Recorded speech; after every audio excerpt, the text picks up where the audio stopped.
السلام علیکم ناظرین، میں ہوں محمد عثمان مغل اور آپ دیکھ رہے ہیں میرا ڈیجیٹل پلیٹ فارم۔ اور آج کے ولاگ میں بات کروں گا اسلام آباد کے اندر انتہائی افسوسناک جو واقعہ پیش آیا ہے، جو ایس پی آئی 9 عدیل اکبر ہیں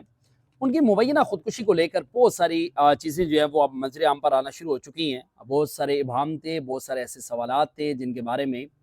لوگ جاننا چاہتے تھے کہ ان کے جوابات کیا ہیں اور ان کے جوابات کس کے پاس ہیں اور ان کے جوابات کس نے دینے ہیں اور ان کے جوابات کس کو دینے چاہیے۔ بات کریں گے کہ جو یہ چیزیں منظر عام پر آ گئی تھی کہ اس سارے معاملے سے پہلے ان کو جو ہے وہ ڈینگی بخار کے اندر بھی وہ مبتلا تھی۔ اس میں بالکل اس بات کی تصدیق ہو گئی ہے اور ان کی رپورٹ بھی منظر عام پر آ گئی ہے اور یہ رپورٹ آپ دیکھ بھی رہے ہیں۔ اور آج اس واقعے کو تیسرا روز ہے اور 3 روز میں اب تک اس کا مقدمہ جو وہ درج نہیں ہو سکا۔ 20 اکتوبر کو 49 پر ایس پی آئی 9 پولی کلینک اسپتال گئے اور انہوں نے جا کر وہاں پہ اپنا ٹیسٹ کروایا اور اس ٹیسٹ میں اس بات کی تصدیق ہوئی کہ وہ ڈینگی بخار میں مبتلا ہیں۔ اور جو ڈاکٹر ہیں، ڈاکٹر کی جانب سے انہیں 3 دن کا بیڈ ریسٹ دیا گیا، جس کے بعد انہوں نے تحریری طور پر درخواست جو ہے وہ 22 اکتوبر کو یعنی ٹھیک 2 دن کے بعد انہوں نے ڈی آئی جی اسلام آباد کو درخواست دی کہ وہ ڈینگی بخار میں مبتلا ہیں اور انہیں جلد صحت یابی کے لیے اس چیز کو یقینی بنانا ہوگا کہ انہیں چھٹی دی جائے اور چھٹی کی وہ درخواست کریں، چھٹی کی درخواست کو منظور کیا جائے۔ لیکن 22 اکتوبر سے لے کر آج 25 اکتوبر ہو چکی ہے،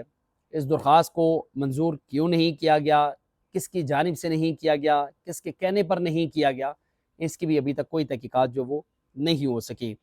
عدیل اکبر کی جانب سے دی گئی جو درخواست تھی اور ان کی جو میڈیکل رپورٹ ہے وہ آپ سائڈ سکرین پہ دیکھ رہے ہیں، اب منظر عام پر آ چکی ہے۔ لیکن اس میں ایک اہم پیش رفت ہوئی ہے اور وہ پیش رفت یہ ہے کہ عدیل اکبر کے جو آپریٹر تھے انہوں نے اپنا ابتدائی بیان جو ہے وہ پولیس کو ریکارڈ کروا دیا ہے اور بیان میں انہوں نے کیا کہا یہ بھی آپ کو بتائیں گے۔ لیکن اس سے پہلے ایک اور معاملہ آپ کو بتاتے ہیں۔ جو چیزیں اب پولیس ڈپارٹمنٹ کے اندر جو افسران کے درمیان جو بازگشت ہے وہ یہ ہے کہ کبھی امکان ظاہر کیا جا رہا ہے کہ عدیل اکبر سے یہ گولی جو ہے وہ حادثاتی طور پر چلی ہے۔ اور یہ بھی بتایا جا رہا ہے کہ جو ماہرین ہیں انہوں نے بھی اس بات کی تصدیق کی ہے کہ جو ایس ایم جی گن ہے، ایس ایم جی گن سے جو ہیڈ شوٹ ہوا ہے اس کا جو اینگل ہے وہ 65 ڈگری کا اینگل ہے اور 65 ڈگری کے اینگل سے ہیڈ شوٹ ہوا ہے۔ ماہرین جو ہیں انہوں نے اس بات کی بھی تصدیق کی ہے کہ جو پی ایس پی آفیسرز ہیں جن کو عموماً آپ کی پولیس ڈپارٹمنٹ میں آپ کی یہ اہلکار نوری مخلوق کہتے ہیں، اور پولیس ماہرین یہ کہتے ہیں کہ جو ایس ایم جی گن ہے زیادہ تر پی ایس پی آفیسرز جو ہیں وہ ایس ایم جی گن کے جو ہے وہ ماہر نہیں ہوتے، اس لیے اس بات کو رد نہیں کیا جا سکتا، اس بات کا کبھی خدشہ ہے کہ یہ حادثاتی طور پر گولی چلی ہے۔ لیکن اب چونکہ اس کی تحقیقات جاری ہیں، 3 رکنی جو اعلیٰ تحقیقاتی جو ٹیم ہے اعلیٰ سطح کی وہ اس وقت سارے معاملے پر تحقیقات کر رہی ہے۔ اس وقت جو عدیل اکبر کے جو ڈرائیور اور جو آپریٹر ہیں وہ اس وقت پولیس کی تحویل میں ہیں اور گاڑی کے اندر ہونے والی حادثے کے وقت ہونے والی جو گفتگو ہے اس کی تحقیقات بھی جاری ہیں۔ لیکن آج جو آپریٹر ہے انہوں نے اپنا ابتدائی بیان جو ہے وہ پولیس کو ریکارڈ کروا دیا ہے اور انہوں نے کہا کہ سب سے پہلے اس چیز کی بھی تحقیق ہونی چاہیے کہ ایک آپریٹر نے گن کیوں دی، لیکن اس سے پہلے یہ ضروری ہے کہ اس بات کی تصدیق کی جائے کہ ایس پی آئی 9 عدیل اکبر نے اپنے آپریٹر سے گن مانگی کیوں۔ اور جو اس وقت اس سارے معاملے کی تحقیقات جاری ہیں، گاڑی کے اندر کیا گفتگو ہوئی، اس پر آپریٹر نے کیا جواب دیا، آپریٹر نے کیا گفتگو کی، ڈرائیور نے کیا گفتگو کی، اس سارے معاملے پر اس وقت جو ہے وہ تحقیقات جاری ہیں۔ اور عدیل اکبر کو آنے والی جو کال تھی، فون کال، اس وقت تک معمہ بنی ہوئی ہے۔ یعنی اندازہ کریں کہ آج تیسرا روز ہے اور اسلام آباد پولیس کے ایک انتہائی قابل آفیسر جو اس دنیا سے جا چکے ہیں، ان کے حوالے سے ابھی تک تحقیقات جو وہ نہیں کی جا سکی کہ یہ جو کال کی گئی تھی ان کی جانب سے تھی یا ان کو کسی نے کال کی تھی، کیونکہ یہ ایک کال نہیں تھی اور اس کی جو تعداد ہے کالز کی وہ تقریباً 3 سے زیادہ ہے۔ اور جو بیان ریکارڈ کروایا گیا اس بیان میں یہ کہا گیا کہ عدیل اکبر جو ہے وہ اپنی پروموشن کے سلسلے میں، چونکہ ان کی پروموشن جو ہے وہ آئندہ اجلاس تک روک دی گئی تھی اور اس پر بھی وہ کافی زیادہ دل برداشتہ بھی تھے، اور وہ اس سارے معاملے میں اپنی پروموشن کو لے کے وہ اسٹیبلشمنٹ ڈویژن کسی سے ملنے کے لیے جا رہے تھے۔ اور ایس پی عدیل اکبر کو واقعے کے روز یعنی 23 اکتوبر کو ان کو ایک کال موصول ہوتی ہے 4:23 پر، جس پر انہوں نے فوراً سے اپنے ڈرائیور کو کہا کہ آپ اسٹیبلشمنٹ ڈویژن رہنے دیں اور آپ جو ہے وہ فوراً سے دفتر خارجہ چلیں۔ دفتر خارجہ ایک ایسا ڈپارٹمنٹ ہے اور ایک ایسی منسٹری ہے جہاں پر تمام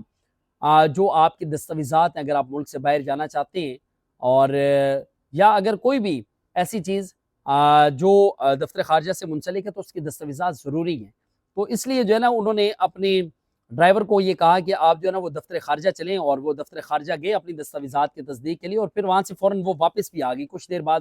وہ واپس آ گئے، اور یہ آپریٹر کے بیان کے مطابق میں آپ کو بتا رہا ہوں۔ اور پھر ایک اور کال موصول ہوئی، یعنی پہلی کال موصول ہوئی وہ اسٹیبلشمنٹ ڈویژن کسی سے ملنے کے لیے جا رہے تھے، دوسری کال موصول ہوئی تو انہوں نے کہا کہ دفتر خارجہ چلتے ہیں، جب وہاں سے واپس ہے پھر ایک اور کال موصول ہوئی، یعنی